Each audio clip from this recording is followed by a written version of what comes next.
पिता पुत्र पवित्रात्मा के नाम पर आमीन। सर्वशक्तिमान महान परमेश्वर पिता, हम आपको धन्यवाद देते हैं, राजाओं के राजा प्रभुओं के प्रभु, प्रभु यीशु मसीह, इसी रात के लिए, आज के दिन के लिए, इस शाम रात के लिए पिता हम धन्यवाद देते हैं कि आपने हमें अब तक संभाला, बचाया, जीवित, सुरक्षित और अचानक मरी मृत्यु से बचाया, उसके लिए धन्यवाद पिता। आज तक जो भी हमसे मन से, वचन से, कर्म से अपना कर्तव्य पूरा ना करने जो हमसे गलती गुनाह हुआ हो, उसके लिए हमें क्षमा कीजिए, दया कीजिए, कृपा कीजिए, हमें दंड ना दीजिए, हमारे कर्ज गुनाह अपराध क्षमा कीजिए, ताकि हम आपके कहे अनुसार जीवन जिए, पाप गुनाह से दूर रहें, पवित्रताई और खराई में चल सके, इस योग बनाइए प्रभु। हम प्रार्थना करते हैं आज का हर एक वचन हमारे जीवन में 100 गुना फलों को लाए, और इस वचन के द्वारा हमारे सारे बंधन टूट जाएं, हमारे सारे जुए टूट जाएं खुदावन। जितने पाप के जुए हों, जितने प्रभु अंधकार के जुए हों, सारे के सारे टूट जाएं यीशु मसीह के सामर्थ्य नाम से, और हम आज़ाद हो जाएं खुदावन। मैं प्रार्थना करता हूँ तेरे बेटे बेटियों के लिए जो आज का वचन सुनने जा रहे हैं खुदा, ये 100 गुना अपने जीवन में फल लाएं, और परमेश्वर इनका जीवन बढ़ता और फलवंत होता जाए। किसी रीति से परमेश्वर किसी बोझ के नीचे, किसी जुए के नीचे ना आने पाए परमेश्वर। इनके गर्दनों को आज़ाद कर खुदावन हर एक बंधन से पिता। सारी आदर तुझे देते हुए प्रार्थना यीशु के नाम पे मांगता हूँ खुदा। मेरे मुख पर पहरा बिठा, मेरे होठों के द्वार की रखवाली कर। आज बोलने वाला मैं नहीं, वरना आप स्वयं मुझ में होकर अपने वचनों के द्वारा पिता हमसे बातचीत करें। यह प्रार्थना यीशु के नाम पे मांगता हूँ, सुनियो दया से ग्रहण कीजिए, आमीन। आइए मेरे साथ निकालेंगे इशाया नबी का ग्रंथ अध्याय 10 पद संख्या 24 से लेकर 27 तक हम देखेंगे।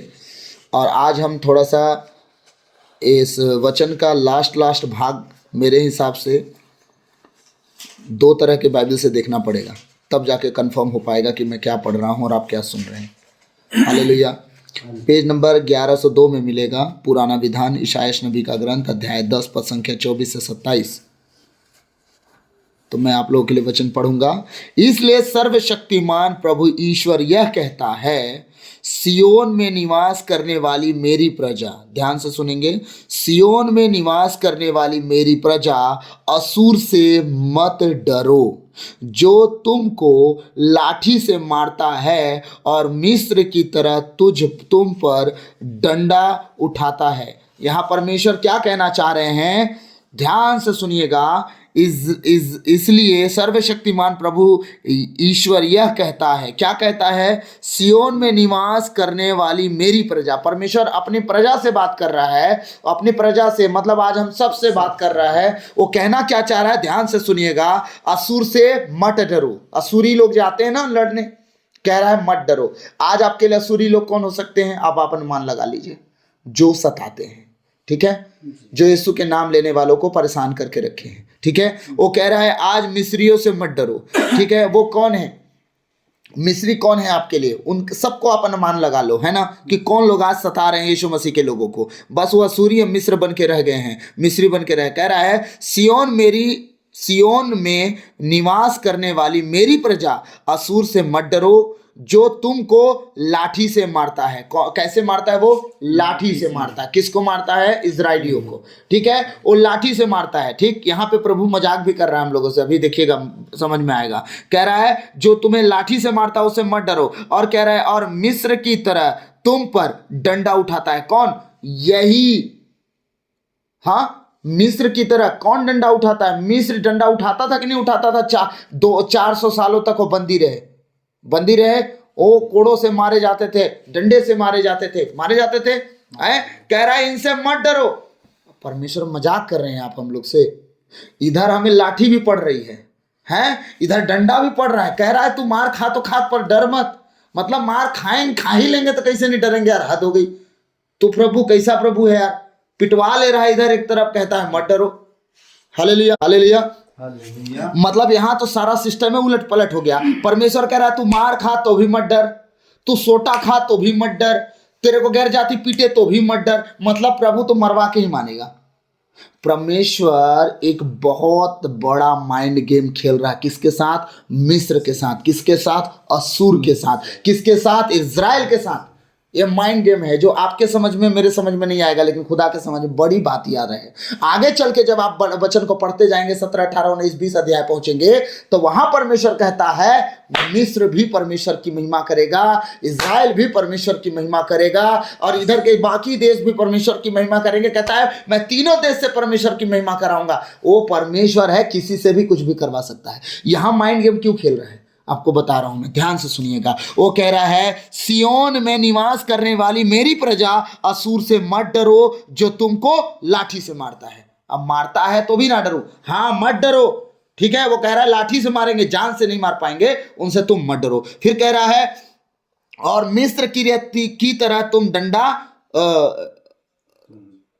और मिस्र की तरह तुम पर डंडा उठाता है। कौन? और मिस्र जिस तरह तुम पर डंडा उठाता है उससे भी क्या करो, मत डरो। अब क्या कहने वाला वो, बहुत थोड़े समय के बाद तुम पर मेरा क्रोध समाप्त हो जाएगा और तब मेरा क्रोध असूर का विनाश करेगा। किस पर से अब क्रोध खत्म होने वाला है? इज़राइल पर से।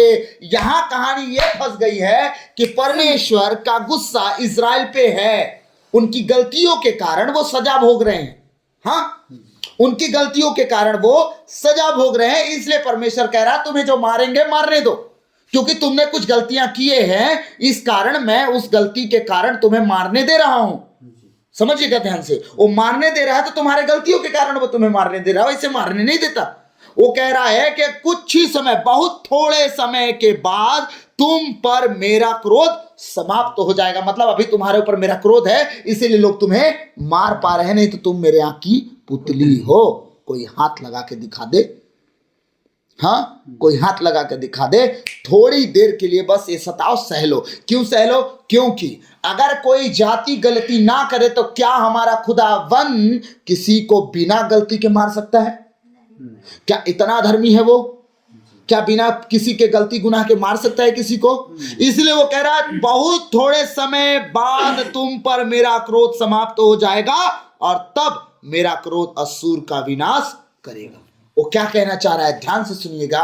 वो कह रहा है कि बिना गलती ना असूर को मार सकता, बिना गलती ने मैं मिस्र को मार सकता हूं। तुमने जो गलती किया है इसी से तुम्हें दंड दिलवा रहा हूं। ये लोग बहुत पापी हैं, तो ये जब तुम्हें दंड देंगे तो मेरी प्रजा तुम हो, तो तुम्हें मेरे प्रजा को ये लोग मारे हैं तो इनके ऊपर सजा कैसे लागू करूंगा? यही तो सजा कर लागू करने का एक नियम बना रहा हूं, ये तुम्हें मारे और इन्हें मैं मारूंगा। ये परमेश्वर है, उसका गेम बहुत बड़ा है, आपके मेरे समझ में नहीं आने वाला। वो जिस दिन जिस तरह से जैसे चाहेगा वो उन्हें निपटा देगा।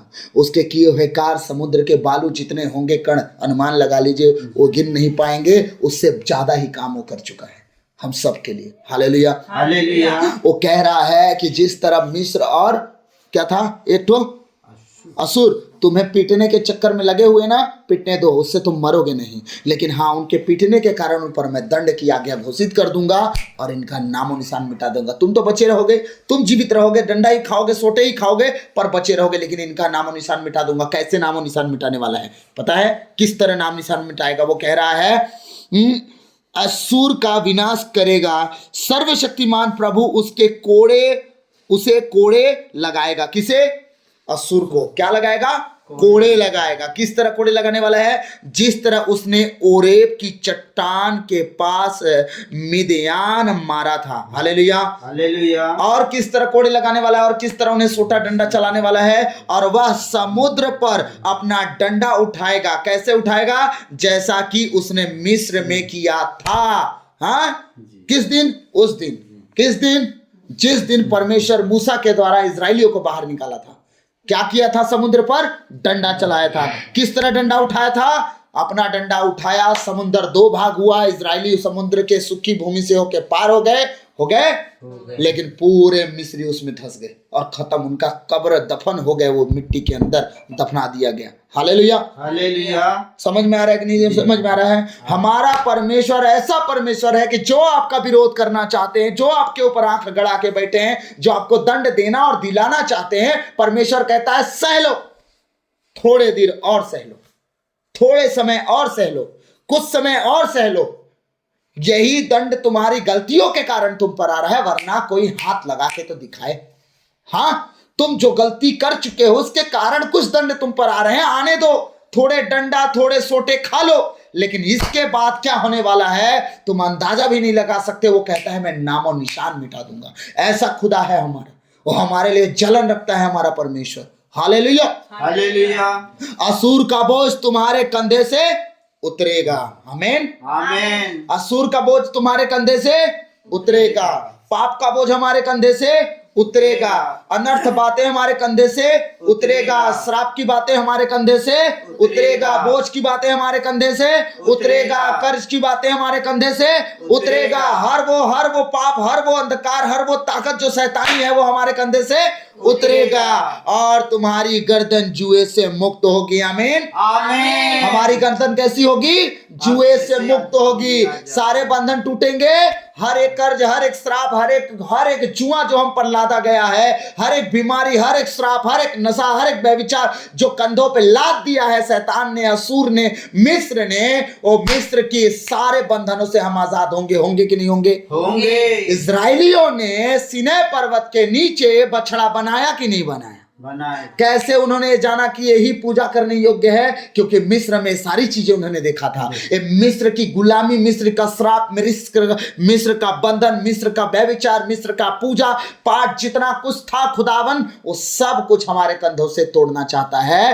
क्योंकि वचन क्या कहता है? कहता है अभिषेक के कारण वह जुआ तोड़ डाला जाएगा। आमीन आमीन। आपके जीवन से, हम सब के जीवन से अभिषेक के कारण सारे बंधन, सारे जुए टूटेंगे। चाहे वो जिस तरह के जुए हो, जिस तरह के बंधन हो, जिस तरह के श्राप हो, वो सारे श्राप, सारे बंधन कैसे टूटेंगे? अभिषेक के कारण। Hallelujah hallelujah. लास्ट वचन 27 पढ़ेंगे।